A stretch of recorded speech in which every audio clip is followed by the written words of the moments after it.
Olá pessoal, hoje eu vou falar sobre a demissão do comandante do Exército, General Júlio César Ribeiro Paiva, o qual foi substituído pelo atual comandante militar do Sudeste, o General Tomás Magalhães Ribeiro Paiva. Essa demissão ocorreu por razões óbvias e totalmente compreensíveis. O general Arruda, ele foi indicado para o cargo e assumiu no dia 30 de dezembro, portanto, um dia antes do último governo do ex-presidente Bolsonaro, e obviamente foi indicado por ele. E a motivação não foi necessariamente por isso, pela indicação do ex-presidente, mas pelo fato de que o general, digamos assim, fez corpo mole quando foi avisado, quando foi pedido para retirar, para debandar, digamos assim, os acampados na frente do quartel-general de Brasília, ele fez vistas grossas, fez ouvido de mercador, como diz minha mãe, não deu a menor pelota, porque, obviamente, ele faz parte daquele grupelho pequeno de militares, aquele grupelho insignificante na verdadeira acepção da palavra e também no sentido amplo da palavra, que faz parte do grupo de bolsonaristas radicais, ou seja, militares que, fugindo ou desobedecendo o juramento que fizeram quando assumiram os seus postos, os seus cargos importantes,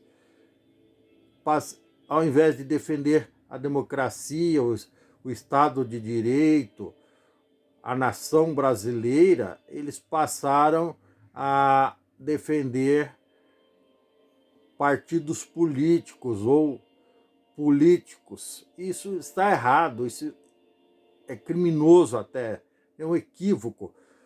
O servidor militar é um servidor como qualquer outro e, muito mais do que os demais servidores civis, ele deve obediência ao Estado de Direito, deve obediência e respeito e proteção, e deve garantir a proteção da democracia, da Constituição, do país, da população como um todo. Ele não pode ser sequaz, ser partidário de um determinado grupo político, ainda mais quando esse grupo político atua de modo equivocado, que era o caso das práticas do grupo político que era coordenado, digamos assim, pelo ex-presidente Bolsonaro. O Bolsonaro claramente, publicamente, ele declarava que apoiava invasores de terra, garimpeiros ilegais, grileiros, que são os invasores de terra, apoiava escancaradamente os militares em detrimento do interesse do restante da população. Ou seja, ele apoiava menos de 1% da população, usava o seu cargo para apoiar e prestigiar menos de 1% da população, em detrimento do interesse maior da nação. Então, esse tipo de cidadão não pode ocupar o cargo da presidência. Ele tem que ser presidente do sindicato dos militares revoltados, por exemplo, ou sindicato dos garimpeiros ilegais, ou do sindicato dos incendiadores de florestas. Para isso ele tem bastante qualificação, o Jair Messias Bolsonaro, ou do sindicato das mulheres dos cônjuges e familiares de servidores públicos revoltados.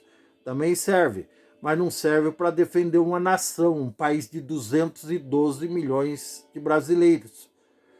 E como era de se esperar, como era óbvio, claro que essa insurreição desses 4.000,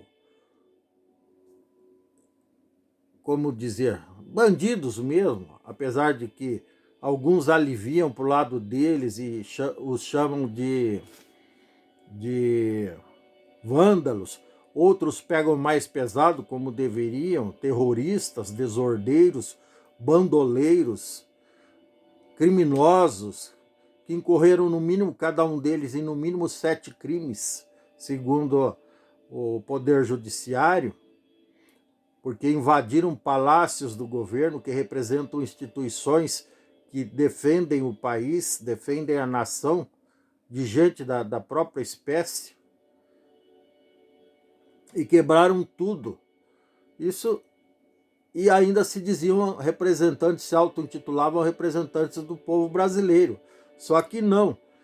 Como foi provado isso, só 3% da população aprovou o que eles fizeram. E 93% repudiaram e cerca de 4% não sabiam do que se estava falando ou preferiram se omitir. Na realidade, essa gente só representa eles próprios, como eu já tinha dito em vários vídeos anteriores, que os acampados na frente de vários quartéis em todo o território nacional só representavam a si próprios. Ninguém mais. A mim não representava, assim como o Lula não me representa, o Bolsonaro menos ainda.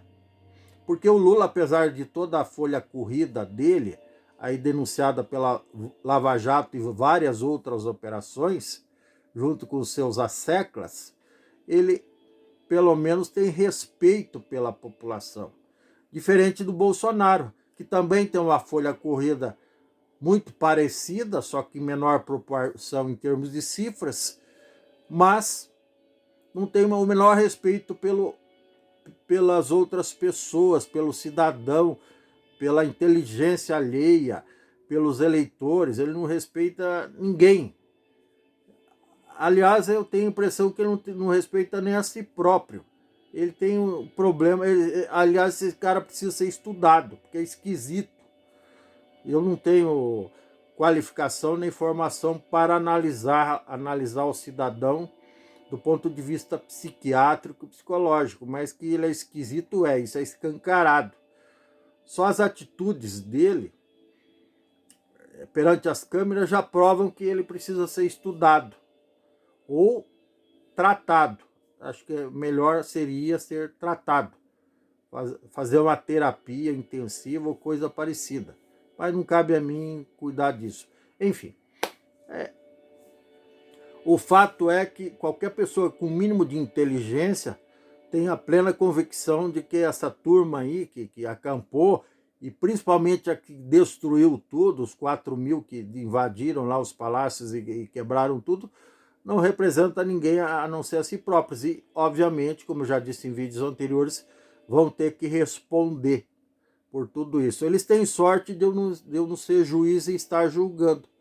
Porque se eu fosse juiz e tivesse o poder de julgá-los, eu ia somar todo o prejuízo causado por eles e multiplicar por 5 e dividir por todo mundo, pelos 4 grupos principais envolvidos, que são executores, ou seja, os 4.000 que invadiram lá e quebraram tudo, os patrocinadores ou financiadores, aqueles que bancaram o pão com mortadela nos acampamentos, os banheiros químicos, almoço, jantar, café da manhã e lanche da tarde, os estimuladores, os apoiadores, aqueles que ficaram gritando da arquibancada, vai lá e quebra tudo, e também os que se omitiram, que seria o caso aí, muito provavelmente, do general Arruda, e de muitos outros que se omitiram, inclusive do ex-governador de Brasília, já vou tratá-lo de ex-governador, porque muito provavelmente o cara vai ser caçado.